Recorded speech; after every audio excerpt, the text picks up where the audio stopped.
इंसानियत मर चुकी है। आपकी गाड़ी अगर रुक गई है ना, उसको चेन लगाने के 5,000 रुपए, 10 मिनट के लिए चेन लगा के सिर्फ क्रॉस कराने के। गाड़ी चल नहीं रही, उसे धक्का लगाने के भी 5,000 रुपए। तमाशा नहीं बनाया होगा। एक बुजुर्ग है बेचारा जो मर रहा है, गरीब, उसे वॉशरूम जाना है, वो 18 घंटे से सड़क पे ख्वार हो रहा है। वॉशरूम जाना है, नहीं आपको पूरा कमरा बुक कराना पड़ेगा, 50,000 रुपये, 60,000 रुपये। कोई होटल इससे नीचे बात नहीं करेगा, क्योंकि अगर कोई इससे नीचे आएगा बाकियों की मार्केट गिर जाएगी, बाकी सारे उससे बाइकआउट कर देंगे। तमाशा नहीं बनाया हुआ यार। वॉशरूम जाने के 20-20 हज़ार रुपये तुम लोग ले रहे हो। मतलब लोग बिलक बिलक के मर रहे हैं, उनके पास खाने को कुछ नहीं है। ये कौम कब बनेंगे भाई हम लोग? कायदे आज़म रहमतुल्लाह अलैह ने 2 रुपए अपनी तनख्वाह रखी थी after the creation of Pakistan, और सारा अपना खजाना उठा के कौमी खजाने में महाजरीन के लिए दे दिया था। तो कौम ने क्या किया था? अपने घरों की डिविजन्स कर दी थी कि भाई आधे घर में हम रहेंगे, आधे घर में महाजर रहेंगे, जब तक स्टेट इनके लिए कोई नेमल बदल जो है वो तैयार नहीं करती। यार आप लोगों ने 4 घंटों के लिए लोगों को सिर्फ रखना था, क्या मौत पड़ती थी इससे? जब तक वो अली सतपारे की तरह कोई बहुत बड़ा इशू क्रिएट नहीं होता मीडिया पे, बहुत ज़्यादा ऑडियो वीडियो लीक्स नहीं होती, कौम निकलने के लिए तैयार ही नहीं होती। ये कौम कब बनेंगे भाई हम लोग? लोग उस वक्त सब कुछ देने को तैयार होते थे at the time of partition, जब खुद खाने को एक वक्त की रोटी नहीं होती थी, वो अपनी रोटी जाके मुहाजिरों को दिया करते थे। आज ये नौबत क्यों आई है? अब तो घर के सामने आप गाड़ी पार्क करें किसी के, नहीं सड़क पे रखो, घर के सामने पार्क करोगे तो इसके भी 10,000 रुपये दो। क्यों? क्योंकि मजबूरी है ना। ये नहीं करेगा तो क्या करेगा? मरेगा बेचारा। और उसके बाद क्या करना है? आप वहाँ से उतर रहे हैं, गाड़ियाँ अपनी पार्क करके, लोग बर्फ़ में जब वहाँ से उतरने लगे कि यार चलो यहाँ से पैदल चल के जाते हैं, कोई गाड़ी मिल जाए उसको इशारा करो कि जनाब मुझे नीचे मेन टोल प्लाजे तक छोड़ दो, सिर्फ 25-30 किलोमीटर दूर है, ये इतना भी नहीं है। उसके कितने पैसे? 10,000 रुपये।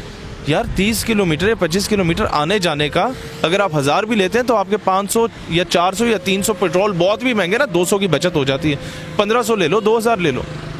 यार घंटे का सफ़र है आने जाने का, 10,000 8,000 लोग इस चीज़ का चार्ज किस खाते में कर रहे हो? मैं कहता हूँ अगर ये मामला कश्मीर में होता ना, या गिलगित बल्तिस्तान में होता, लोग अपने घर खाली कर देते, लोग एक कमरे में कोने में रह लेते, 100 150 बंदों को अपने घरों में ठहरा देते। मैं गिलगित होके आया हूँ और हमारी कौम पे अफसोस है मुझे कि मैं अभी पिछले हफ्ते शारजा में एड्रेस करने गया पाकिस्तानियों से, तो दुबई में, शारजा में, रसूल खैमा में, पूरे अमारात में जहाँ जहाँ क्रिश्चियंस की दुकानें थीं, 25 तारीख से लेके दिसंबर से लेके 1 तक, न्यू ईयर तक, वो क्रिसमस की खुशी में लोगों से, उन लोगों ने 50% ऑफ कर दिया था कि जनाब क्रिसमस है, हमारा मजहबी त्यौहार है, तो हम लोगों ने फ्री, मतलब 50% फ्री कर दिया है। मुसलमान खरीदे, यहूदी खरीदे, हिंदू खरीदे, सिख खरीदे, ईसाई खरीदे।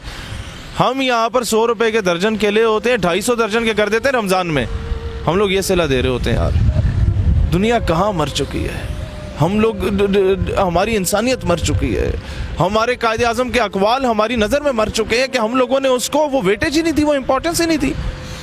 कुदरतुल्लाह शहाब अपनी किताब में लिखता है कि जब मैं कश्मीर में था तो पाकिस्तान को बने जुमा 8 दिन हुए थे, तो वो एक कपड़े फटे हुए थे बुजुर्गों के, मियाँ बीवी जा रहे थे और एक बोरी उठाई हुई थी।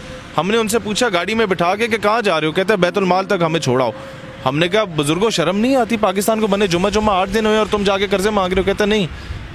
उनके जवाब ने मुझे शर्मिंदा कर दिया। जवाब ये था कि बेटा, जो लोगों के सोने हीरे जवाहरात थे ना, या कोई बालियाँ या वो जेवर था, जो जिनके हाथ पांव कटे हुए थे, शहीद हो गए थे, वो हम इकट्ठा करके सरकारी ख़जाने में जमा करा रहे हैं, शायद पाकिस्तान की रियासत का कोई फ़ायदा हो जाए। यार वो कौम किधर गई है? वो कौम किधर गई है कि एक बुजुर्ग ट्रेन में रो पड़ा था, नया नया पाकिस्तान बना था, कि मेरे पास टिकट के पैसे नहीं है। और टिकटी कहता है पाकिस्तान किस तरह चलेगा, आपके पास टिकट के पैसे नहीं है। खैर आप नहीं दे सकते तो मैं आपकी जानिब से पैसे दे देता हूँ, लेकिन टिकट के पैसे देने पड़ेंगे ताकि पाकिस्तान की रियासत चले। लोग कुर्बानियाँ देते थे, वो पाकिस्तान किधर गया? अब तो कंडक्टर गाड़ी से उतार देता है, आपके पास 2 रुपये किराया कम हो तो।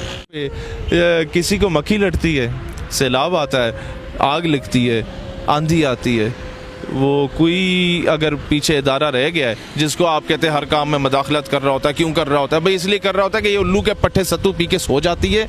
ये जिन लोगों की जिम्मेदारी होती है, चाहे वो कोई भी गवर्नमेंट हो, एंड पे अगर किसी ने काम करना होता है, या आपकी पाक फौज ने करना होता है, ये रेंजर्स ने आके करना होता है, और ये उन लोगों ने किया। मैं आपको लाख इख्तिलाफ हो सकता है मुशर्रफ से या से, लेकिन जो ये जवान है यार, कोई जवान 20,000 के पीछे वो सियाचिन की चोटी पे जाके शहादत नहीं देता, वो अल्लाह अकबर के नारे के पीछे देता है। कम अज़ कम उसका मोराल हाई रखो। जिन कौमों की फ़ौजें कमज़ोर हो गई हैं ना, कौमों ने उनका मोराल बूस्ट अप नहीं किया, डाउन किया है, तो उन कौमों का हाल फिर देख लो, जो इराक़ में हुआ, जो शाम में हुआ, जो लिबिया, सीरिया, इन सारे मुल्कों में हुआ, अफ़गानिस्तान में हो गया। वो 2 दिन नहीं टिक सकी फ़ौजें उनकी। तो कौम को मोराल हाई करना चाहिए। आपको पॉलिटिकली इख्तिलाफ किसी भी जनरल से हो सकता है, दैट इज़ समथिंग एल्स। फ़ौज का मोराल डाउन करोगे, गर्क होगे बाकी मुल्कों की तरह। मैं कौम से कहता हूँ अब भी वक्त है, जाग जाओ, इससे पहले कि बहुत देर हो जाए।